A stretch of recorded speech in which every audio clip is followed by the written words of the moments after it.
अस्सलाम वालेकुम friends, Reshma kitchen में आप सबका फिर से स्वागत है।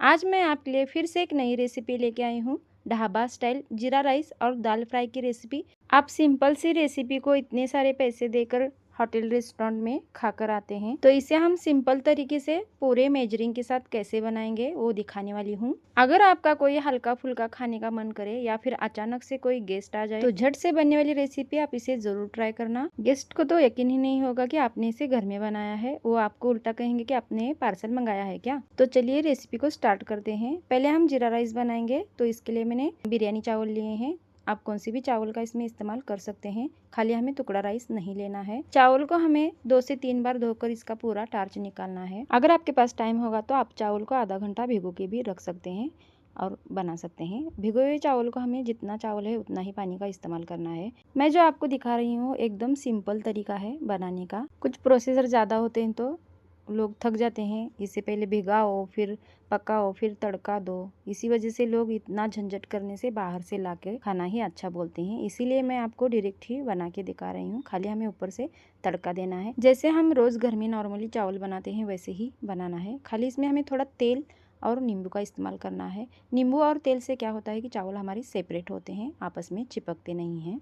इंग्रेडिएंट्स की डिटेल मैंने डिस्क्रिप्शन में दी हुई है, आप वहां से देखकर बना सकते हैं। इसे हम बॉईल आने तक बड़ा ही गैस रखेंगे। बॉईल आने के बाद हम मीडियम गैस पर इसका पानी सोख करके लेंगे और पानी जब सोख हो जाए तो इसे ढक्कन लगाकर हम चावल को दम पर छोड़ देंगे। 1 कप तोर की दाल है, इसे मैंने आधा घंटा भिगो के रखा था। अब इसे डायरेक्ट ही हम कुकर में डालेंगे। जैसे आप ढाबे में रेस्टोरेंट में खाते हैं वैसे ही टेस्ट आज आपको इस रेसिपी में आने वाला है।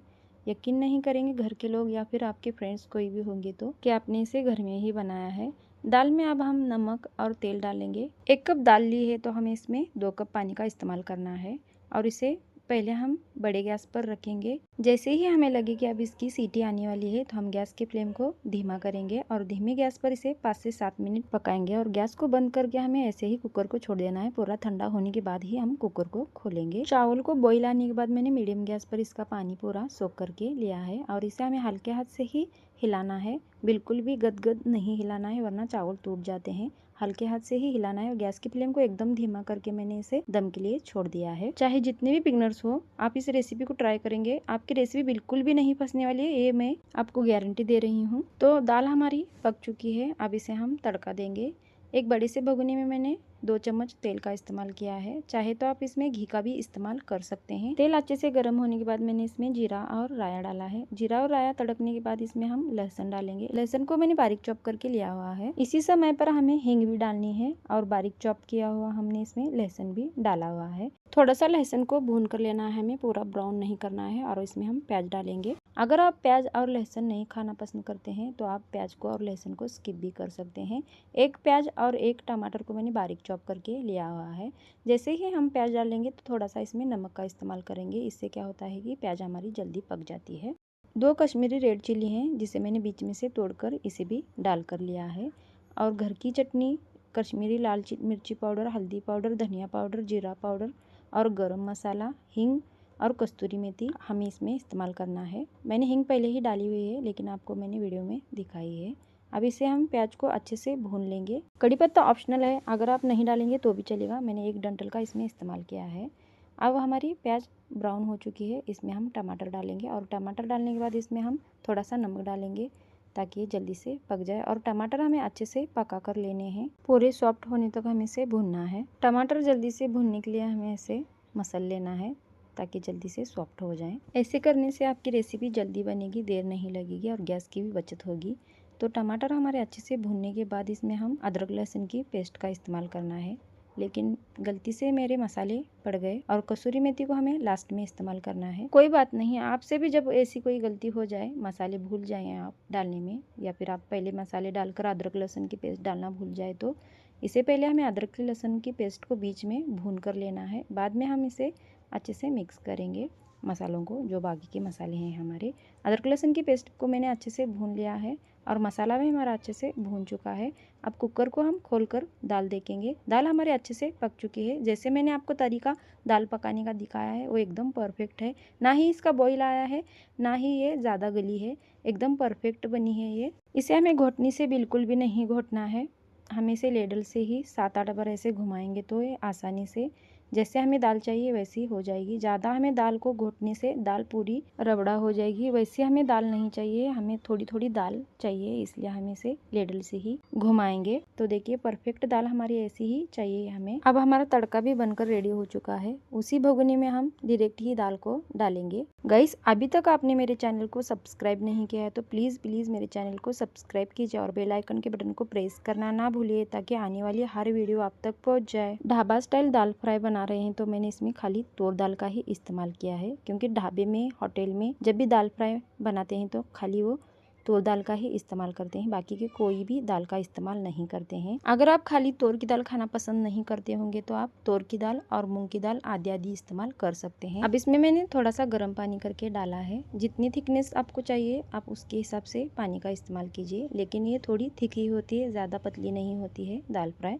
जैसे ढाबे में मिलती है वैसे ही बनाना है तो आप थोड़ा पानी का कम ही इस्तेमाल कीजिए। अब इसमें हम टेस्ट के अकॉर्डिंग नमक डालेंगे। खाली आप तूर दाल की बना रहे हैं तो ये ठंडी होने के बाद थोड़ी सी थिक हो जाती है, लेकिन इसकी कंसिस्टेंसी बराबर है, इतनी थिक तो हमें बनानी ही है। अब इसमें हम बारीक चॉप करके कोतमीर डालेंगे और कसूरी मेथी को रोस्ट करके हम हाथ से क्रश करके डालकर अच्छे से मिक्स कर इसे 5 मिनट एकदम बारीक गैस पर पका कर लेंगे। इससे क्या होगा कि पूरे मसाले और दाल का एकजू हो जाएगा और टेस्ट एकदम बढ़िया लगेगा, इसीलिए हमें इसे 5 मिनट ऐसे ही बारीक गैस पर पकाना है। चावल भी हमारे पककर रेडी हो चुके हैं। देखिए ऐसे चावल बनने चाहिए हमारे, जैसे मैंने बताया है आप बनाएंगे तो ऐसे ही चावल आपके भी बनेंगे। अगर ये थोड़े आपस में चिपके भी होंगे तो हमें झारी के सही से ऐसे ही हल्के हाथ से इसे सेपरेट करना है। ऐसे झारी से हमें हल्के हाथ से करने से क्या होगा कि चावल हमारे बिल्कुल भी नहीं टूटेंगे, इसीलिए हमें ऐसे हल्के हाथ से ही मिक्स करना है। ऐसे ही मैं मिक्स करके आपको एक चावल दिखाऊंगी तोड़कर पका है कि नहीं, और चावल हमारा अच्छे से पकना ही चाहिए। तो देखिए चावल कितना लंबा भी बना है पककर और एकदम मुलायम सा पककर रेडी हो चुका है। अब इसे हम तड़का लगाएंगे। आप इसे घी में भी बना सकते हैं, मैंने इसमें तेल का इस्तेमाल किया है। 2 चम्मच मैंने इसमें तेल का इस्तेमाल किया है, और जीरा राइस है तो इसमें जीरा बहुत सारा जाएगा। तकरीबन 1 टेबलस्पून जीरे का मैंने इसमें इस्तेमाल किया है। जीरे को हमें अच्छे से तड़कने देना है और बाद में हम इसमें चावल का इस्तेमाल करेंगे। गाइस हमें पहले ही चावल सेपरेट करके लेने हैं, कढ़ाई में डालने से चावल टूटेंगे, तो पहले ही हमें चावल को सेपरेट करना है, फिर ही हम इसे तड़का लगाएंगे। ये बात आप बिल्कुल भी मत भूलिए, ध्यान में रखकर ही कीजिए। अब इसमें मैंने चॉप करके कोतमीर भी डाली हुई है और इसे हल्के हाथ से ही हमें मिक्स करना है, वरना चावल टूट जाते हैं। जैसा आपको रिजल्ट चाहिए वैसा नहीं आएगा अगर आप ढाबा रेस्टोरेंट स्टाइल ही बना रहे हैं तो। चावल हमने अभी बनाए थे तो चावल हमारे गर्म ही हैं, तो इससे हमें ज़्यादा देर नहीं लगेगी। थोड़ा मिक्स करने के बाद हम इसे थोड़ा टॉस करेंगे तो चावल हमारे बिल्कुल भी नहीं टूटेंगे। तो खिले खिले चावल हमारे बनकर रेडी हो चुके हैं, एकदम ढाबा स्टाइल। मैंने आपको ये रेसिपी दिखाई है जीरा राइस और दाल फ्राई की। रेसिपी हमारे बनकर रेडी हो चुकी है। अब इसे मैंने डिश आउट भी कर लिया है। गाइस अगर मेरी रेसिपी आपको पसंद आ रही है तो इसे एक लाइक तो बनता ही है, और अपने फैमिली फ्रेंड के साथ हमारे रेसिपी को शेयर कीजिए और मुझे कमेंट में ये भी बताइए कि मैं आपके लिए नेक्स्ट रेसिपी कौन सी लेके आऊँ। और जाते जाते अभी तक आपने मेरे चैनल को सब्सक्राइब नहीं किया है तो प्लीज़ मेरे चैनल को सब्सक्राइब कीजिए और दुआ में ज़रूर याद रखना। बाय बाय गाइस, ऐसी रेसिपी के साथ फिर मैं मिलूंगी। अल्लाह हाफिज़।